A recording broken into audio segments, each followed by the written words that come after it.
Finaritra mifankahita amintsika rehetra dia manonona ny fiadanan'i Jesosy Kristy anapaka aneapontsika tsiraray rehetra any amin'ny alalan'ity fandarana efa fifampizarantsika mahazatra ity. Tonona amintsika rehetra ny fahasoavan'i Jesosy Kristy, ny herin'ny filazantsara, ny fitsanganany amin'ny maty, nandresen'ny fahafatesana. Tonona amintsika rehetra izany vie éternelle izany.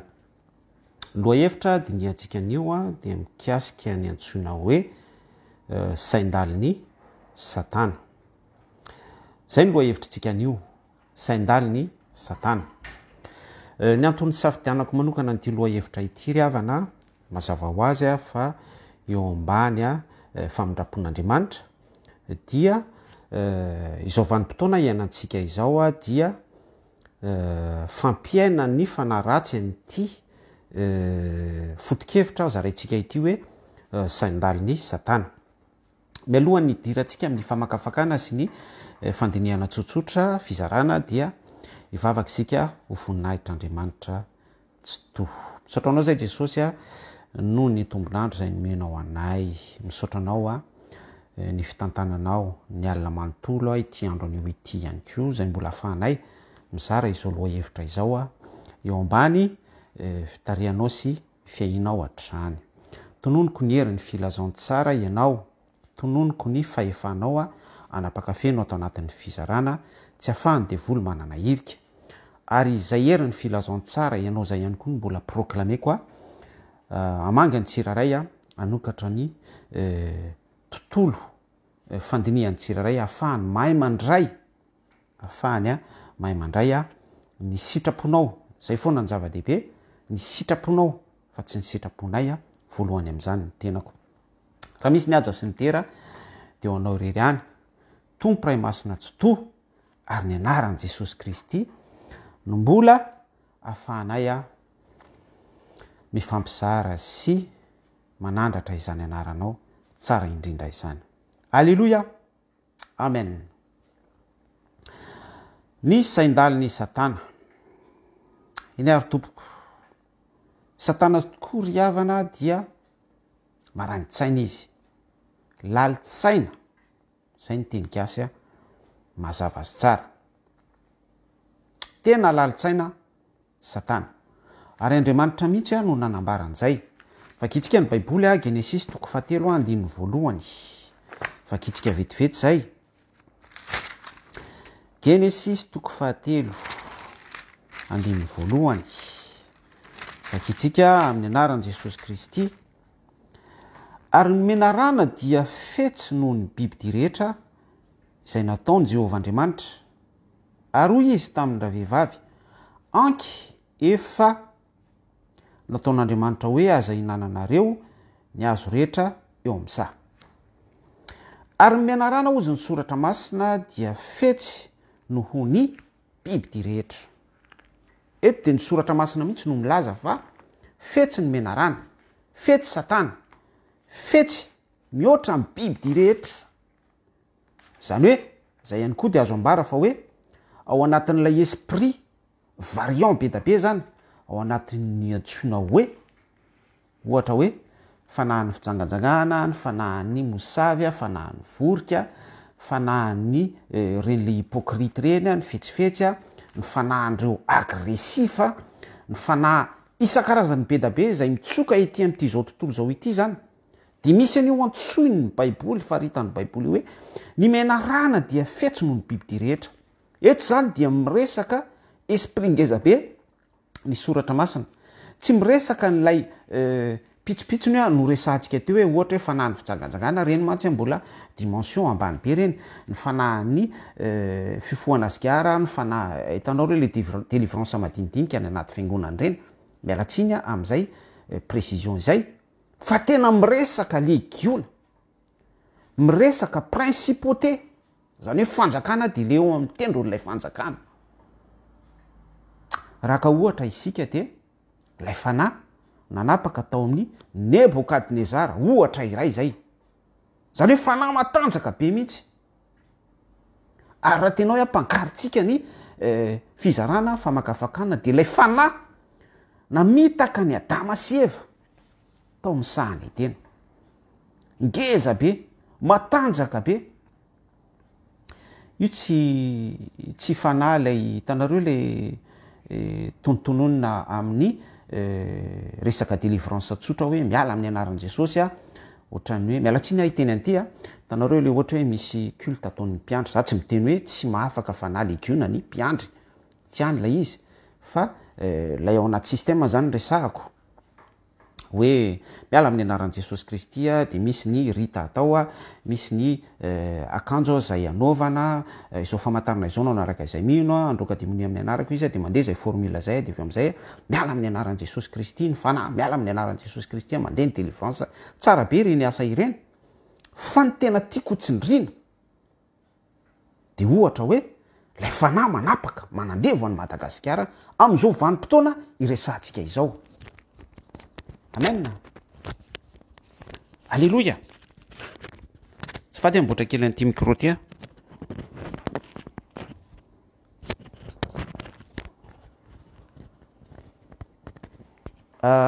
Miarahaba rahalahy atsaina Gildas. Fanahy nresahako eto zany a lay fanahy nandavany adama sy eva tao am'sahany tena manamafy an'io tenin'ny frère Gildas io hoe tena tsy mahafaka ny legiona ny mpiandrika sous forme fotsiny. Oui, peu importe ny olona rehetra ao anaty système de arak'izay ihany koa satria mbola dimension ao anatin'ny religion ao anatin'ny système ilay dimension spirituelle lay autorité misy poids be zay zavatra zavaintsika izay a ilay fahefana ananany de tsy afaka izy hiady amina legiona ary zay ny zavatra misy eto Madagasikara teo ananatsika an'izay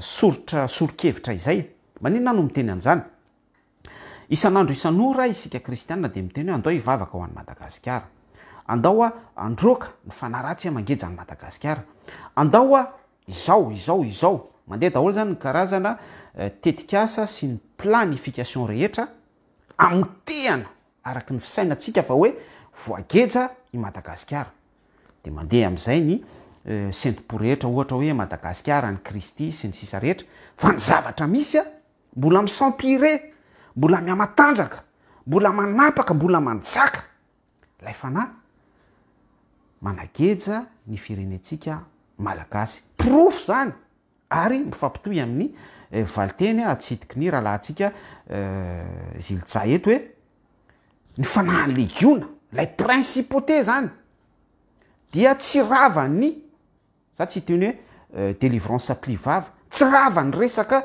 fanahy manala ny vorika fanahy manala ny mosafy fanahy mifamaly amin'ny mpamadika sy ny zanadrazana resaka ohatran'izany satria nijanona foana ao anatin'ilay autorité nomena n'lay pino amin'ny mahambola voafehan'ny religion sy ao anatin'ny dogma systématique azy satria mbola portion mbola resaka hoe dimension pitika kely fotsiny ny anjarantsika tsiraray ao anatin'ireny fa mila manana autorité tahaka ny nananan'i Jesosy Kristy.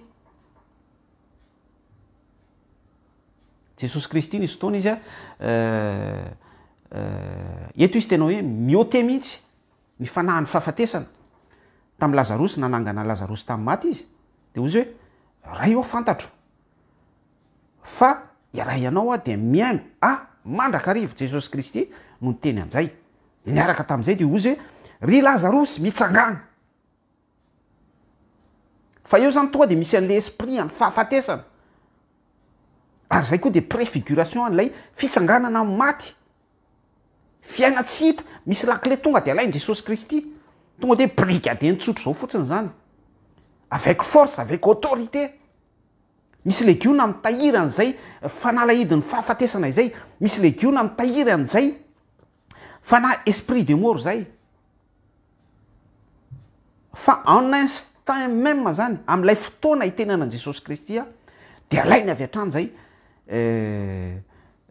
lakile an'ny fahafatesana izay ry Lazarosy mitsangana tonga de mitsangana maty Lazarosy zay ihany koa de la hitanao reny amin'ny Ezekiela fahitany ny amin'ny tolamaina ary zay ihany koa lay autorité nananany Elia tamin'ny mpaminany Bala. Mivavaka Elia dia misy ny défi challenge, défi accepté, tsy le ty amin'ny Facebook fa tena hoe défi ao anatin'ny monde spirituel, monde céleste, fa ety amin'ny tontolo terrestre no miseho zay défi zay. Dia mandeha ny défi zao de izao irery any ozy Elia mpaminany manoloana ny mpaminany Bala dimanjato mahery, zay pion an'ny Jezebel sy ny vadiny, incarnation an'ny bibidia. Misy legiona be zany eto adversaire an'ny Elia. Misy legiona miaraka amin'ny ouvrier dimanjato mahery mpaminany Bala eto. Fa aveko autorité mihitsy Elia eto no mandrava an'izay fanahy legiona izay. Ary fatatsika nytoy ny tantara fa hoe la esprit Jezebel, Jezebel dia nohaniny alika amin'ny fatana. Miaraka amin'izay misy fanahy mandevona Jehova miseho amin'ny hafa, mandoro ny fanatitra na dia fantondrahana rano ary. Alleloia. Izay isika vao afaka hoe mi-exterminer, mamono fahantrana anankiray amina firenena. Izay isika vao afaka hoe eto ambavaka io filoham-pirenena io. Izay isika vao afaka hoe mametraka autorité spirituelle eto amin'ny firenena malagasy. Alleluia. Ny sujet antsika dia hoe saindalin'ny Satana. Tany am-piandohana dia nanambara fa hoe io saindalin'ny Satana io no nandavo any Adama sy Eva. Ny resaka esprit fijagajagana, somary mamitina kely zany ny zavatra voambara atreto. Ny esprit mifokasigara, ny esprit mamitoka, ny esprit zavatra kely ohatran'ireny dia ouvrier no mampiaina an'ireny. Zany hoe misy esprit an'ny Satana, souffle isan-karazany, esprit mianime, zany hoe ireny dia efa dimension ambany. Ireny la etsihany fiangonana système isan-karazany, fa tsy ilay fanahy legiona nandavo any Adama sy Eva. Ary io fanahy legiona nandavo any Adama sy Eva zay niteraka ny antsoina hoe rasy adamika io io la nitelozeny Jesosy Kristy teo amin'ny hazo fijaliana, nitondra ny rofontsika izy, nitondra ny aretintsika izy.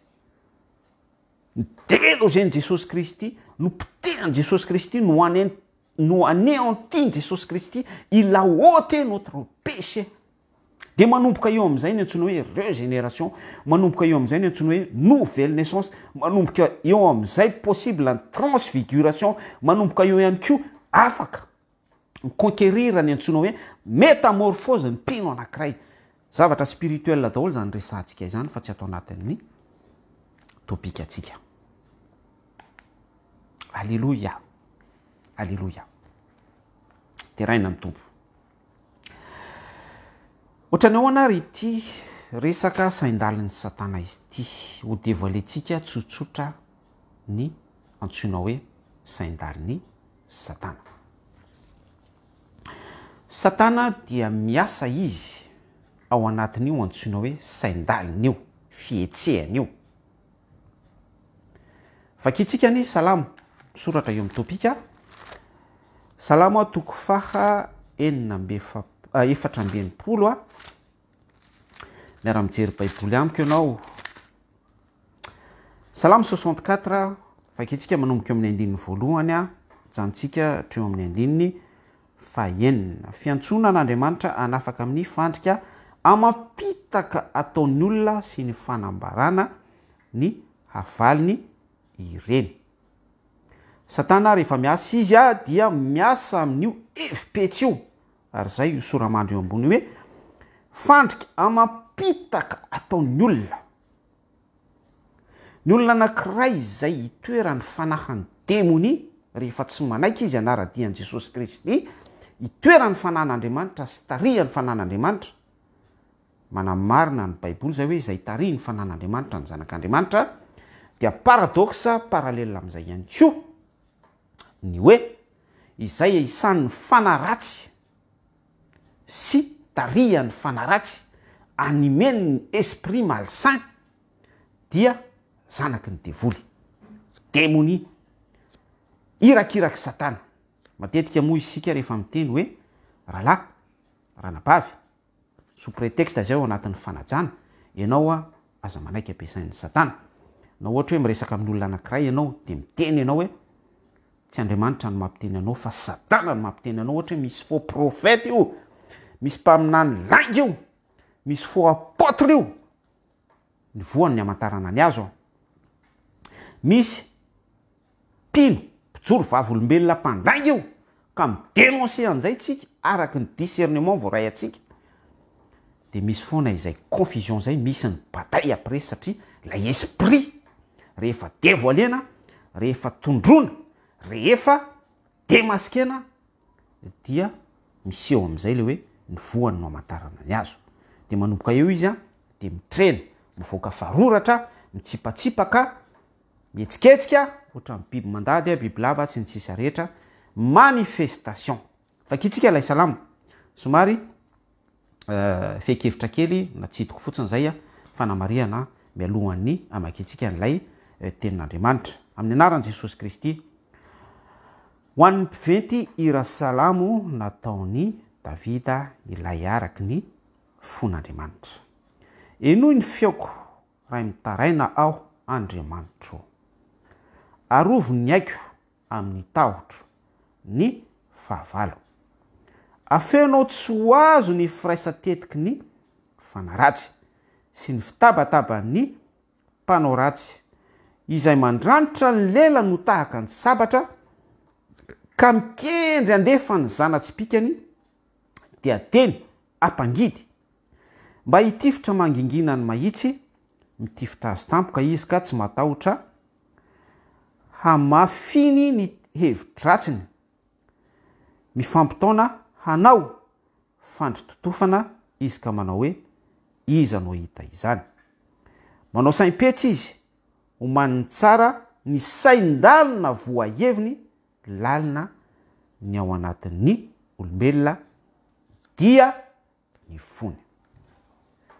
Par rapport am'izay salamo no vakitsika izay a dia midevoile eto ny mpanompon'Andriamanitra araka ny fony, de tsy izay izany fa ny mpanjaka sady mpaminany a Davida mitaraina am' Jehova izy satria aseho an'Andriamanitra tsy to am' Davida eto a, ary par rapport am'izay fanehoan'Andriamanitra tsy to ny zavatra izay manarona any Davida izay, ombre sous forme de l'ombre izany, manaloka dia miantso Davida eto, eno ny feoako, manandram-bavaka i Davida eto, ary mitanisa ao anatin'izay fanandratana izay Davida, ao anatin'izay fitanisany zay, ny amin'ny hevi-petsy sy ny sain-daliny Satana. Amen. Manao fitana vetivety aho hoe eto a dia tsara ary tena ankasitrahana torohevitra efa zaraitsika sy voizitsika foana hoe zava-dehibe ny fifandraisantsika amin'Andriamanitra. Ninninna religion ekenao, ninninna dogmatika inonao, ninninna finoana sy antokom-pinoana maharesy lahatra anao, dia tsara ao anatin'izay finoana sy dogmatika religion safidinao izay a, tsara misy fikirizana sy fikendrena ary tonga amin'ny antsoina hoe fifandraisana amin'Andriamanitra ianao, tsara tena hoe tsapanao mahita fity amin'Andriamanitra ianao. Alleluia. Andriamanitra mahafantatra ny faiblesse-tsika izy ao anatin'ny religion eketsika, ao anatin'ny dogmatika fikiritsika, fantany faiblesse-tsika. Fa zava-dehibe ao anatrehan'Andriamanitra lay toe-ponao dia hanana fifandraisana amin'Andriamanitra. Ary satria izay no mitondra anao mankany amin'ny toe-pony Davida hoe ahita olona araky ny foka ozy Jehova Andriamanitra tsy to.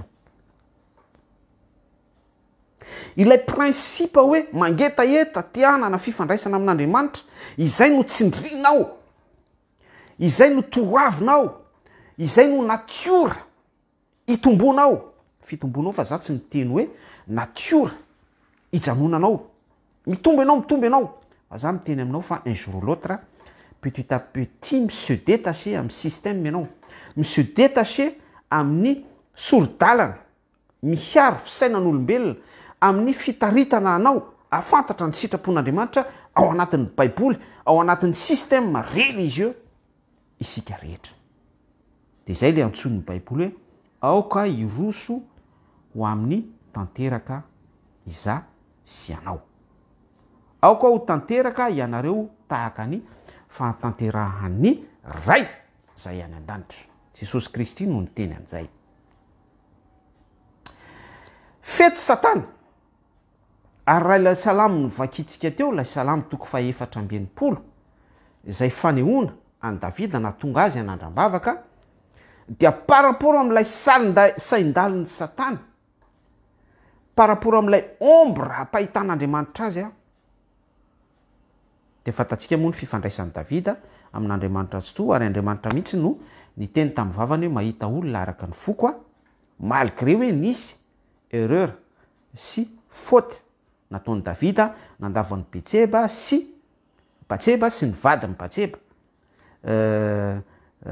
avec préméditation zany hoe von'olona avec préméditation grave be zany a ary efa ny paye ny rançony am'izay davida ny paye ny am'izay fahotan'izay davida fa tsy nampiovan'lay hoe araky ny fon'andriamanitra davida satria misy an'io toe-po notsondriko tetsy ambony io hoe mitadiava fatratra ianao an'izay fifandraisana amin'andriamanitra izay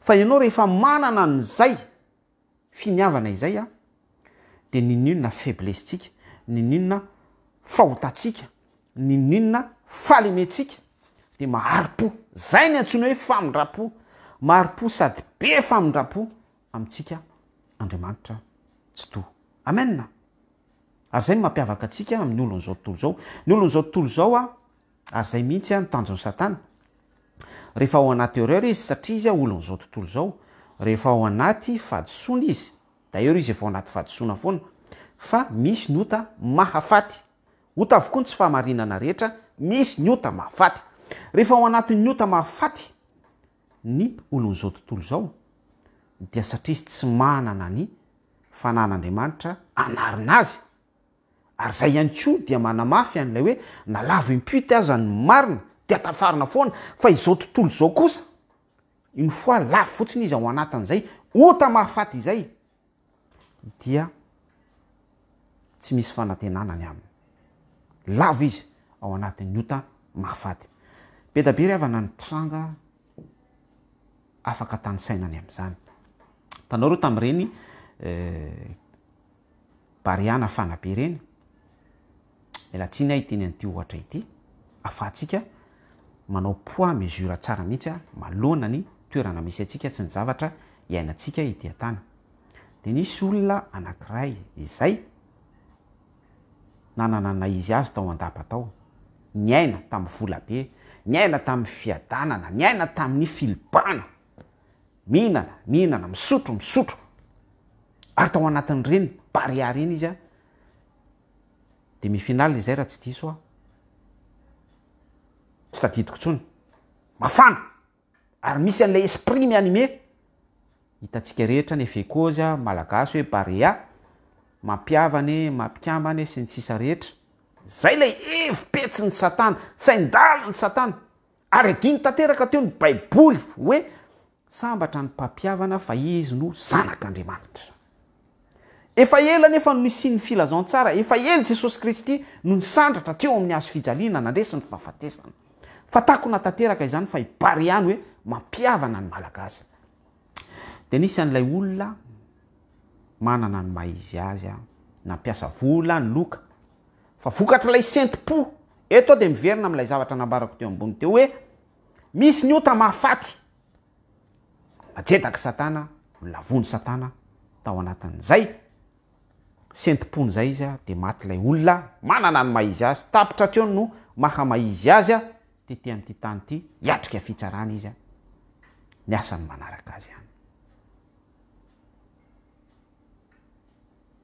entiko ampisaintsainana atsika zany tao anatin'ilay filokany izy no lavo tao anatin'izay saintim-pony zay izy no lavo ary zay mihitsy no moment précis ny kendreny satana azy fa ny zavatra mampanahelo a de satria ireny olona ireny karazan'olona ireny ohatra ihany iny fa be da be no ka afaka akaparentsika am'izany tsy mba nanana nylay fiarovan'andriamanitra sy protection divine tsy mba nanana lay teny fikasana hoe nalavy impito azany marina dia tafarina ihany tsy mba nanana an'izany izy za miteny aminao mampanahelo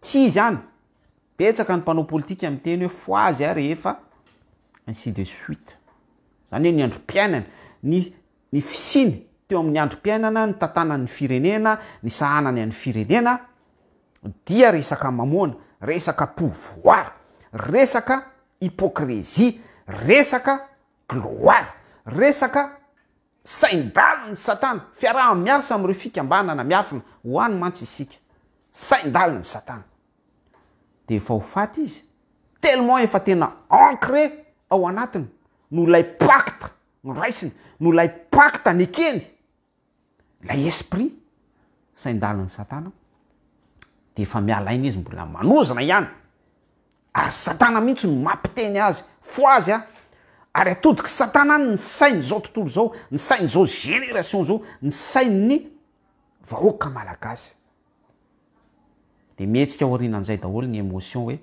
tena navita be ny olona iny a lamy mahafatratra tamin'ny ainsi de suite reo mpanao politika rehetrarehetra reo mitovy daholo fantatra reo ngamba ny olona tiako ambara ao anatin'izany rehetrarehetra izany tsy manona anaran'olona isika saindaliny satana raha mandinika isika de be da be ny sampana mijoro am'izao era iainantsika izao ONU ny fantatra izany UNICEF fantatra izany OTAN ny G7 ny G20 ny relation France Afrique fa za miteny amitsika fa mifono saindaliny satana araka lay salamo toko fa efatra ambenimpolo no vakitsika teo a témoignage-ny Davida ireny rehetra ireny nanomboka tany amin'ny antsoina hoe colonisation nandalo ny année de lumière ary miaina ny antsoina hoe mondialisation isika izao ary am'izao mondialisation zao misy ny rivotra capitalista tam'izany misy ny rivotra communisme misy ny rivotra dictateur tamin'ny andron'ny Hitler sy ry Mussolini sy ny tsy fantatro sy ny sisa rehetra théorie marxiste fa izay sandaliny satana tamin'izay vanim-potoana izay tsy hoe miova akory tsy hoe foana akory satria satana dia mbola tsy voafatotra fa ny saindaliny satana tamin'izany vanim-potoana izany a dia déguisé mifono papier cadeau de ny zavatra hitatsika ONU, UNICEF, OTAN, G7, G20, TIM, MAPARA, TGV, evipetsin'ny satana, saindaliny satana daholo reny rehetrarehetra ireny. Masaka hoy aho, misy ny lehibeany tahaka ny zavatra nitranga tany Egypta tamin'ny alalan'ny Farao sy ny zanak'Israely. Izay tranga izay a de misy a an'ny Farao. Imazony bibidy satana. Manana ny saindaliny izy. Fetsy izy. Ary narantsaina izy. Navita nampiakoka ny zanak'Andriamanitra. Nampanompo, tsy hoe nampiakoka fa nampanompo. Nanandevo ny zanak'Andriamanitra. Vahoaka Hébreo. Amin'ny fananganana dôme, fananganana palais royal, fananganana sampy isan-karazany, ny fananganana pouvoir, ny fananganana faux prophète izay miara-miasa amin'ilay bibidy Farao. Nisy fotoantsika efa nanazava ny resaka bibidy teto hoe fanjakana sy faux prophète. De io image io ihany koa, zay le niteny hoe mbola tsy voafatotra satana. Io no mbola era ny aina ny fandimbya, ny aina ny génération nisy rehetra. Feziny ty topika azavaitsika ity hoe sain-daliny satana. Ianao ve de mino fa ny fanandevozana ny zanak'Andriamanitra efa foana? Sasy ianao zanak'Andriamanitra, izay tarihiny fanan'Andriamanitra ny zanak'Andriamanitra. Misy dimension spirituelle fanazavana samihafa izay mirazotra ao anatin'izay. Efa nisy ny tapany voalohany tondrantsika fanazavana ny amin'izay hoe resaka zanak'Andriamanitra izay, fahaterahana indray. Mbola pitsika izay fanazavana izay. Important, plus important kokoa rehefa tonga ny fotoana. Fa izasy ianao zanak'Andriamanitra, andevo. Lay andevo eto dia lay esclave mihitsy, nofitsika. Matoy itsika mbola tsy voala, tahaka ny nanalana ny vahoaka Hebreo tao Egypta, dia andevo ny nofitsika. Mbola misy koa ny contexte hoe rehefa afaka tao ny Hebreo, dia andevo nota indray ihany koa izy. Tatsika ny tantara mpiodina tamin'Andriamanitra tsy toy izy, tany anefitra. Vahoaka mafy fo sy mafy sofina, tsy voafora fo, tsy voafora sofina. Kivy mihitsy Andriamanitra. Andriamanitra tsy manana an'izay hoe toe-po kivy zay, tsy ao amin'Andriamanitra izay, fa sous prétexte, sous contexte kely zay, ahafahantsika miappuyer tsara amin'ilay hoe fanazavana. Izao vanim-potoana ianantsika izao, araka ny ohatra ny raisintsika iteo, rehefa anao kaparentsika tamin'ny Baiboly hoe vahoaka Hebreo andevo ny Farao, Satana, biby dia milaza ny zanak'Andriamanitra ihany koa, andevo ao Madagasikara, andevo eto amin'ity zao tontolo zao ity. Tsy maintsy miasa, ny atsembohan'ny tavanao ny hinananao, tsy maintsy manaiky ny patron anao ianao. Ireto ny programme anasa tsy maintsy tanterahana, za zao isan'izany victime, tsy afaka amin'izany. Ary reto ny laminasa tsy maintsy tanterahana. Io patron anao io nefa ate, mety possible koa io hoe antikristi, possible io slamo, possible io bouddhiste, possible io ainsi de suite, teboka kely be da be. Ilazana amintsika fa hoe izay lay amazon'lay tao Egypta. Dia raha miakatra ampakaritsika ny fanazavana, mbola andevo sika satria miaina fahoriana. Ary izay fanandevozana izay miaro an'ilay sain-daliny satana, fampiodinana ny système ity amin'izao tontolo izao ity. Sika tsy mitolona amin'ny nofamandrà, fa na legiona. Io le ny délogeny Jesosy Kristy teo amin'ny hazo fijaliana. Du moment sika hoe mbola corps corruptible, vatana mety loha, dia ao anatin'io système sain-daliny satana io foana. Teo tsika dia niresaka hoe ONU, UNICEF. Inona moa no tena tanjon'ny ONU? Ny ONU dia hoe paix et sécurité. Ny UNICEF dia hoe ady amin'ny tsy fampitsakafo, œuvre caritative sy ny zavatra ohatran'izany. Raha mandinika ilay ONU tsika hoe paix et sécurité, inona moa ny Baiboly? Fiadanako no omeko anareo ozy Jesosy Kristy. Paix et sécurité. Fa izay zavatra izay usurpé ny satana, nangalary ny démonie izay, dia manangana ONU izy. Dia raha dinianao nefa ny zavatra misy ety amin'ity zao tontolo zao ity, misy paix ve, misy sécurité ve? Jereo fotsiny ao Madagasikara, misy ny androm-panjakana mahefa selon ny constitution de la République. Fa nialatra vao maso ny tolapaty, ny trafic d'organe, ny vol à l'arraché, ny viol collectif sy ny sisa rehetra, ny alatra lakolosam-piangonana, zay rehetra mety karazana insécurité, mampiorooro anao, mampijaly anao, miatake ny nofonao, hatrany amin'ny tontolon'ny conscience anao, tsy mandry andro, tsy mandry alina. Mba hatory indray ve androany, manahoana ny vady aman-janako, mitaitaina ny reny mpianakaviana, ny ray mpianakaviana, ny ray aman-dreny ao anatin'izany rehetrarehetra izany. ONU, paix et sécurité. Madagasikara sy ny constitution de la République, ny général Betsy Androfana, efa nisy fotoantsika nanao pub an'izay. Pour la paix sy ny resaka sécurité. Misy an'ilay général antsoina hoe Seg iny, miteny foana hoe io numéro téléphone ko antsoia, est-ce que ny voan'ny amatarana ny azo. mamoa sécurité ve Madagasikara, misy ny filaminana hoe minimum zany zavatra resahantsika izany fa nitsindronantsy mandeha ihany. Ny pesy sécurité moa ao andapa raha tsy milamina. Ilazana amitsika fa misy an'ilay poids sain-daliny Satana mizurpe ny fahamarinan'ny Baiboly mba tsy haneketsika ny poids apetraky ny Baiboly, ny soratra masina, apatoriany Satana, sain-daliny Satana, apatoriany Satana ao anatin'ny evipetsintsika amin'ny alalan'ny rafitra ONU, amin'ny alalan'ny rafitra UNICEF. Miady amin'ny tsy fahampitsakafo sy ny sisa rehetra. Kanefa iarahantsika mahita ny ahitana ety aminay zao eto Europa, midina be ny tahany rano dérèglement climatique, sady miteny amintsika fa za zany tsy manaikinaiky be fahatany ny zavatra voizina amin'ny TF1, ny TVM, ny RNM, ny RFI, ny BFM TV sy ny zavatra ohatran'izany. Fa ny any vaovao marim-pototra dia zay ambarany fanahy, zay ambarany Salamo 64.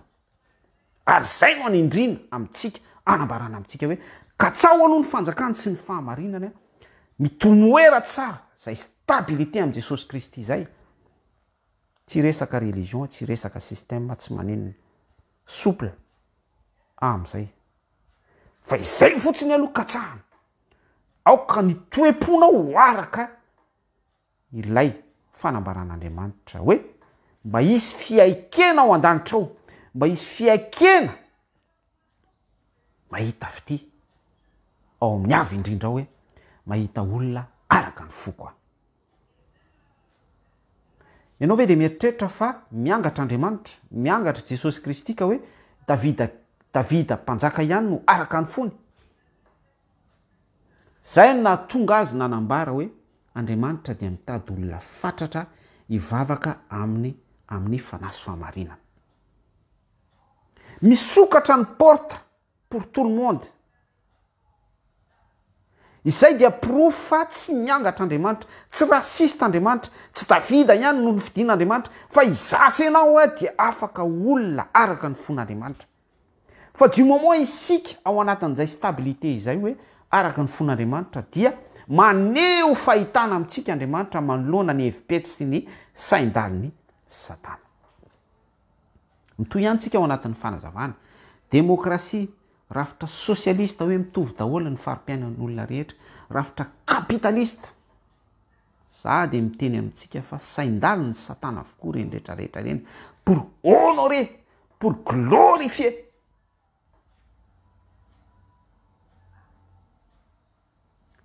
panomezana voninahitra ny Satana. Ary lay papekadoa, lay zavatra tsara voizina tahaka n'ilay resaka hoe ONU hoe paix et sécurité, UNICEF hoe ady amin'ny tsy fahampitsakafo, dia misy ny œuvre caritative be da be, misy ny sampana isan-karazany izay mijoro possible na dia institution religieuse ohatran'ireny resaka catholicisme sy ny resaka scoutisme sy ny resaka ohatran'izany reny, misy ny danse, ny fanampiana ara-tsakafo, ny fandidiana katarakta, maimai-poana sy ny sisa rehetra ireny, mifono evipety sy sain-daliny Satana daholo reny ao anatin'ny antsoina hoe asa pitsikilovana amina firenena anankiray. Ary ao anatin'izay misy tuyau any ambadika miafinany, relation internationale, relation ao anatin'ny tontolon'ny varitra, import, export, raha miresaka varitra izay sika, dia miditra fanandevozana satria aka ohatra sika amin'ny Baiboly, Josefa dia namidy ho andevo, namidy ny ralàny varitra, ary zay dia midévoile ihany koa ny hoe azadino fa ny ralahantsika malagasy ao an-dapo ao ihany na tsy ao an-dapo, ireo agent manaiky ao anatin'izay rafitra izay, ireo ihany koa no mivaritra ny ralàny ho amin'ny mpanambola pionerie en Dieu de Mamona. Eo tsika dia miresaka relation internationale izay amin'izay, dia miditra amin'ilay branche be da be ny tanysaintsika teo hoe UNICEF, ONU, automne, ny sinoa, ny karana, ny japonais, manjono à gauche à droite, ainsi de suite. Tsy fantatro na azonao izany fanazavana izany. Sain-daliny satana, saindaliny satana.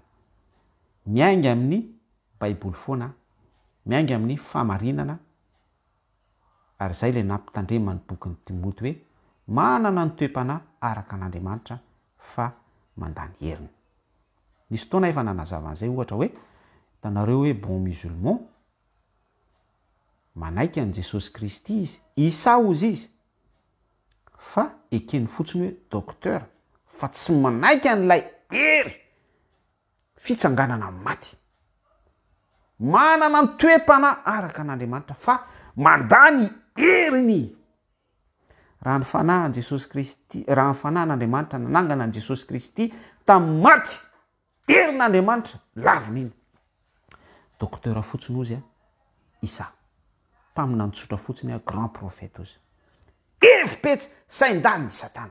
Ainsi de suite ny religion bouddhiste, maître fotsiny ozy Jesosy Kristy, homme massage, mandany heriny, saindaliny satana. Izany rehetrarehetra izany raha vao tsy fantatra sy tsy araka ao tsy afaka idélogeny fanahany legiony ianao. Possible ny hoe mametra tanana amin'ny marary ianao de sitrana ireny.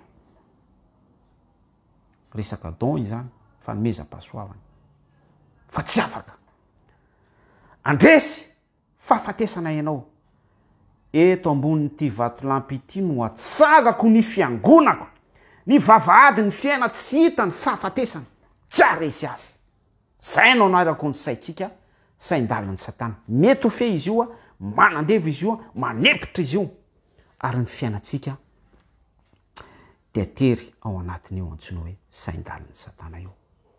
Tsy mijanona amin'izay lafiny sosialy zay ihany io evipetsin'ny satana io, fa na amin'ny sampino ara, na ao anatin'ny eglizy zay ivavahanao ara, ao anatin'ny institution indraindrainao sy fikirinao azy, de mietsika foana io saindaliny satana io. Eo amin'ny sampino io de mietsika be ihany koa. Misy ny pino zay pila ranondrany amin'ny pastora, amin'ny dadamompra, amin'ny mpitondra fivavahana anankiray, satria ilay mpitondra fivavahana ihany koa dia manesika fanahy, manetsika ihany koa ao anatin'izay, hoe manesika izay anio fanahy miaro saindaliny satana io amin'ny alalan'ny toriteny, de lasa misy pino hoe zay any Paul, zay any Silasy, zay an'zao, zay an'zao, de lasa mipetraka le hoe divisé pour régner, mitohy amin'la rafitra ONU, automne, G7, relation France-Afrique, resantsika teo. Mitatra be ravana ny sujet resantsika. Saindaliny satana. Saindaliny satana daholo ry havana ny zavatra misy ety amin'ity zao tontolo zao ty, ka raha tsy manana an' Jesosy Kristy ny pino anankiray, tsy hoe mijanona fotsiny hoe manana, tsy hoe mpinotsotra fotsiny miditra ao anaty fiangonana, manaiky sankrameta, manaiky sekoly alahady, manaiky sekoly sabata, manaiky zavatra ohatran'izany, fa misy an'ilay relation mihitsy mampiteniny ao an-danitra hoe mahita olona araka ny foko tafiditra ao anatin'ny intimité, miaraka amin'Andriamanitra tsy to, dia miaraka amin'izay araka ilay salamy toko faha 720 ny vakitsika teo, de voalen'Andriamanitra amintsika ny evipetsy ny amin'ny saindaliny satana. Misy fotoantsika teo ny resaka Josefa. Josefa ry havana, ny parcours-ny Josefa namidiny ralàna. Misy fotoana koa tsika ny resaka an'izay teo hoe iza no mivarotra Madagasikara, gasy ihany no mivarotra Madagasikara, fa miaina sy miaccepte an'ilay esprit saindaliny satana, de miara-miasa am'ireo fikambanana miafina, ny mpamatsy vola, ny ONU, ny UNICEF sy ny sisa rehetra ao anatin'izay rivotra saindaliny satana izay, finosana an'ilay papier cadeau hoe mondialisation, finosana an'ilay papier cadeau hoe projet IM, finosana an'ilay propagande sy propagande sy ny zavatra ohatran'izany be da be hoe Madagasikara ny Kristia aza matahotra mino fotsiny ihany fitiavana ny lehibe indrindra eto miakatra ity firenena ity sy ny sisa rehetra dinio zany zavatra resahako zany sy partageko aminao zany saindaly ny satana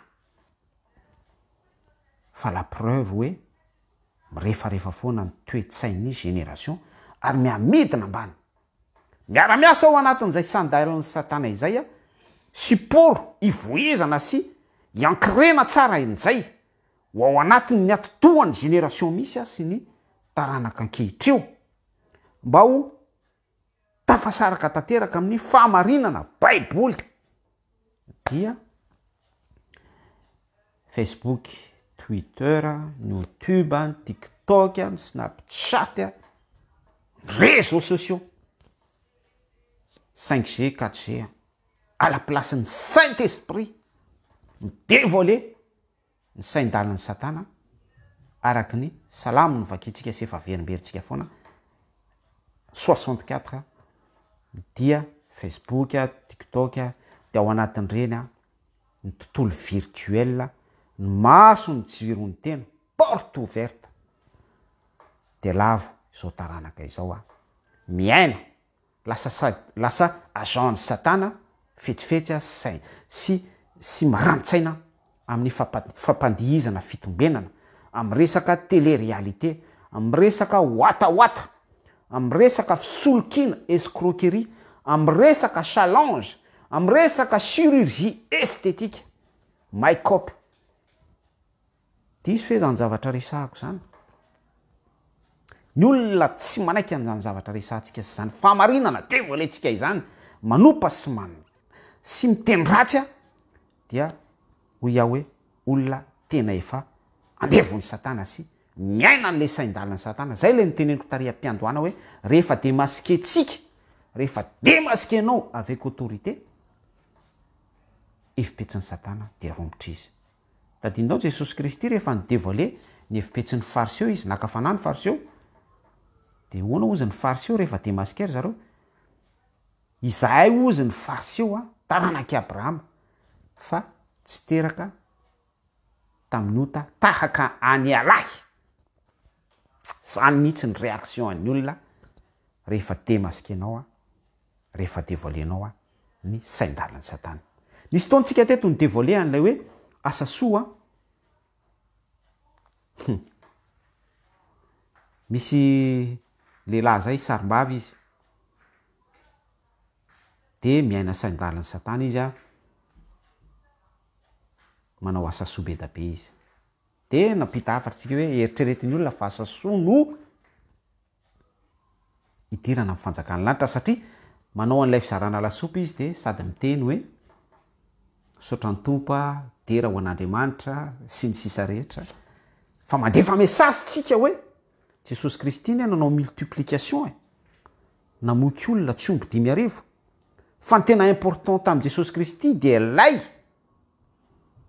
nizara mofinainy malgré rehefa nizara mofinainy Jesosy Kristy Petera sy ny mpianatra ihany sisa hoe ho any amin'iza moa izay ianao manana ny teny fiainana après an'iny dia misy réaction amin'izay dia ohatran'izay daholo satria satana tsy tiany zany demasquena izany tsy tiany zany potsirinao zany ny marina tahaka ny fariseo lay ny resahantsika teo voasoratra ao anatin'ny baiboly ary tena Jesosy Kristy mihitsy nitondrony hoe izahay dia tsy lehilahy nota tahaka ny alahy matsy an Jesosy Kristy farandiavana ozan'ny baiboly hoe endre tahaka ny menarana mora tahaka ny voromailala endre tahaka ny menarana mora tahaka ny voromailala endre tahaka ny biby maloto mora tahaka ny voromailala Colombia image ny Saint-Esprit izay ten'Andriamanitra faran'izay no ampahirezako atsika manoloana ny efipetsy ny saindalin'ny satana teangeja sy efa mangeja mamatotra atsika ety amin'ity zao tontolo zao ity ety amin'ity zao tontolo zao ity no ahitanareo fahoriana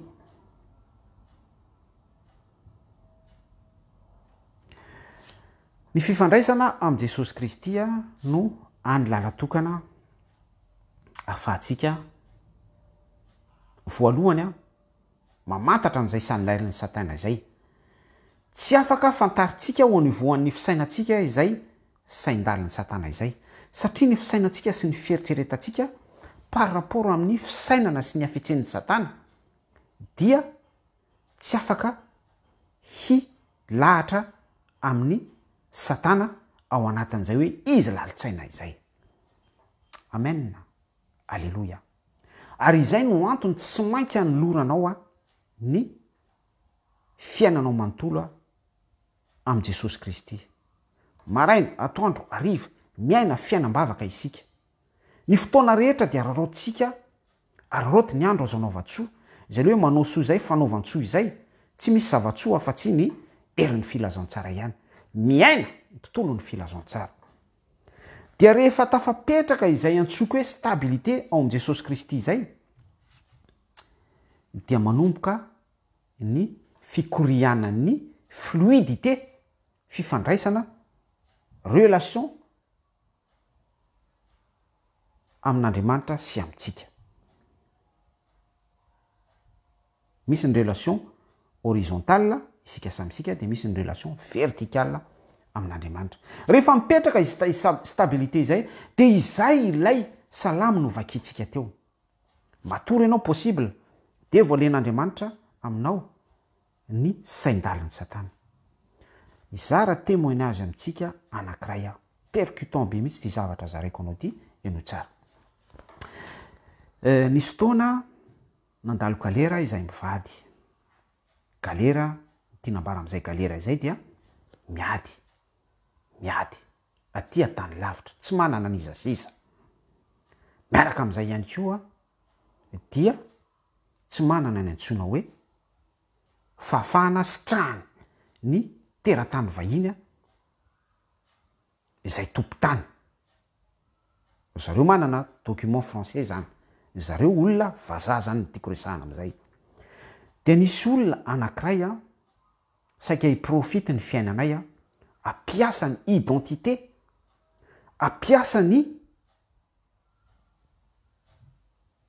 taratasinay amin'ny fipetrahanay teto la Frantsa. Dia ny compte bancaire anay tena nokendreny izy ireo ny identité anay afahany manokatra compte bancaire. Io olona io kay efa tena interdit bancaire partout izy amin'ny anarany.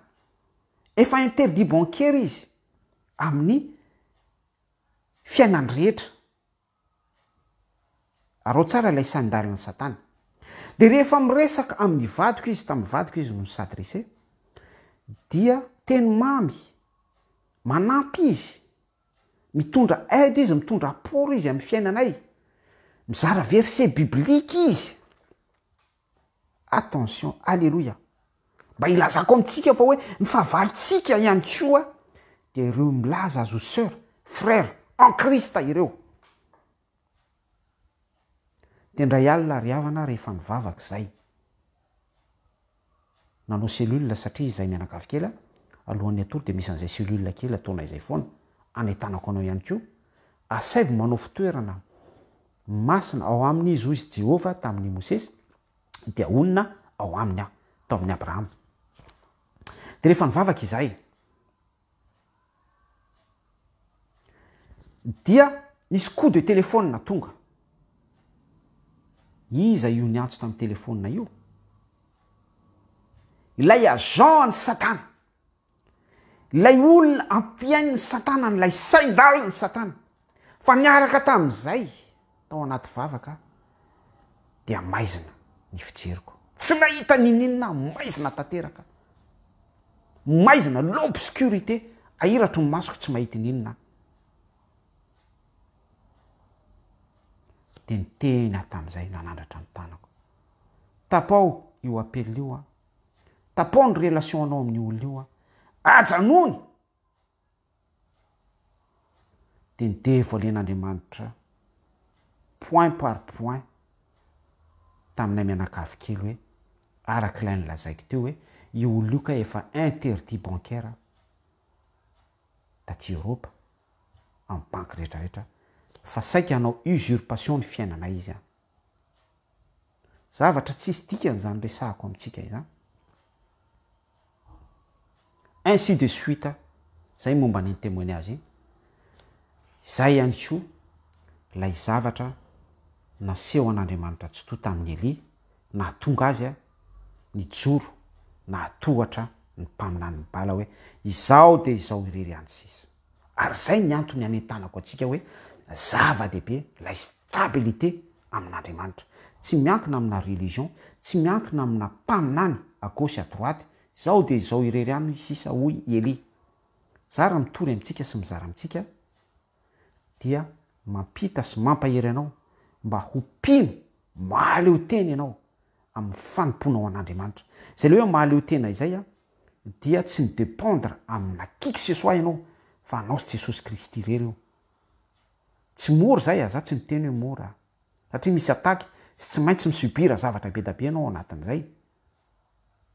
Fa du moment ianao mahita an'ilay stabilité zay porofony ny zavatra iainanao. Amen.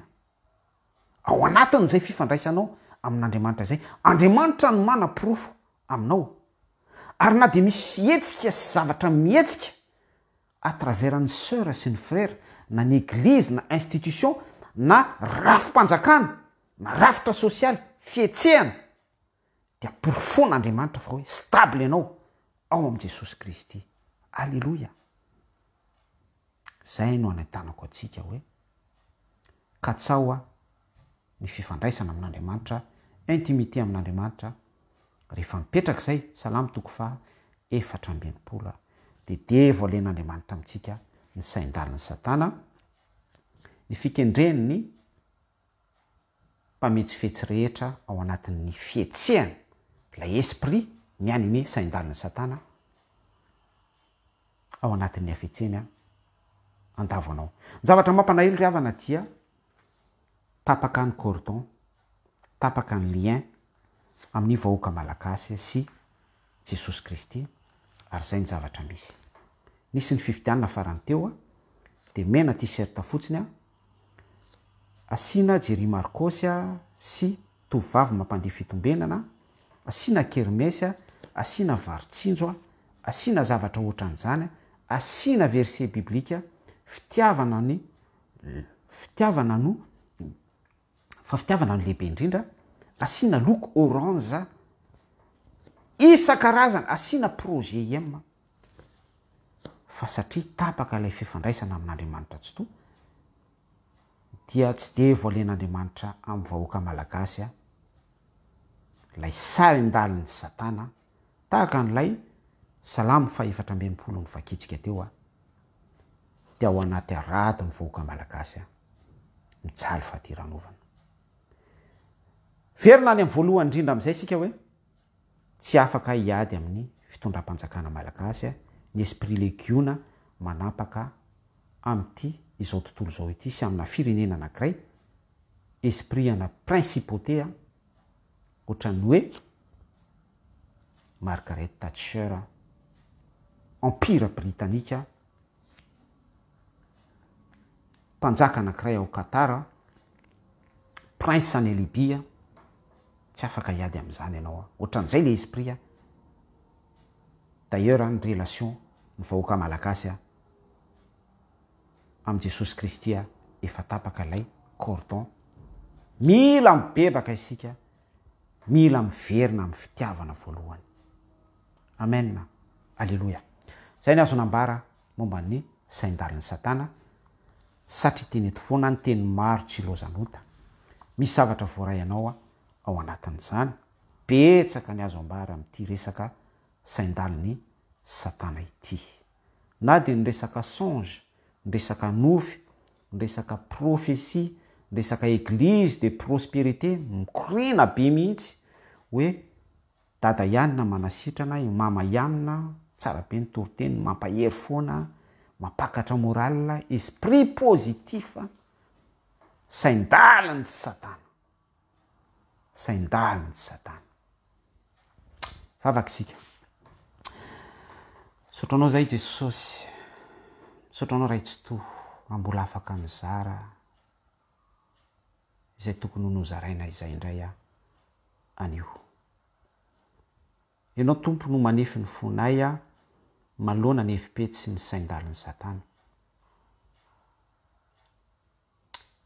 Ary ianao tompo no maneho aminay, manazava aminay ireny ombra sy aloka be da be isan-karazany mikendra anay eo amin'ny fiainanay andavanandro ireny, ara-nofo a ara-tsaina resaka éducation a ary ara-panay ihany koa manoloana ny fampianaran-diso isan-karazany a, ny faux prophétie, église de prospérité, ny ambodimy tafody janak'ondry sy ny sisa rehetra. Atolotra ianao ny fiainanay Jesosy. Izay zay voakasika izany teny izany tompo, dia mifony eo anatrehanao ary mangataka anao indray hidina ao am-ponay, hidina eo amin'ny fiainanay, hisehatra ny mombanay, ahafahanay misesape miala amin'ny araton'ny sain-daliny Satana. Ireo zay te ho afaka kosa Jesosy fa tsy manana fahafahana entina miady, tsy afa-mihetsika akory fefa misy sahady etaeta-po sy fitsirina ny anatin'izy ireny a partir ny zavatra zay nozarainao dia ianao ray tsy toho manokatra lalana ho azy ireny. Voninahitra ho anao ary ny anaran'i Jesosy Kristy mamirapiratra io mivonany nandresy ny fahafatesana no tomboka sehan'izany vavaka izany. Mirahasoantsika rehetra rahalahy Zilja sy ny anonyme rehetra ambadika ao tahiny tompo manaraka indray miresaka aloha hevitra hafa isika. Veloma tompoko.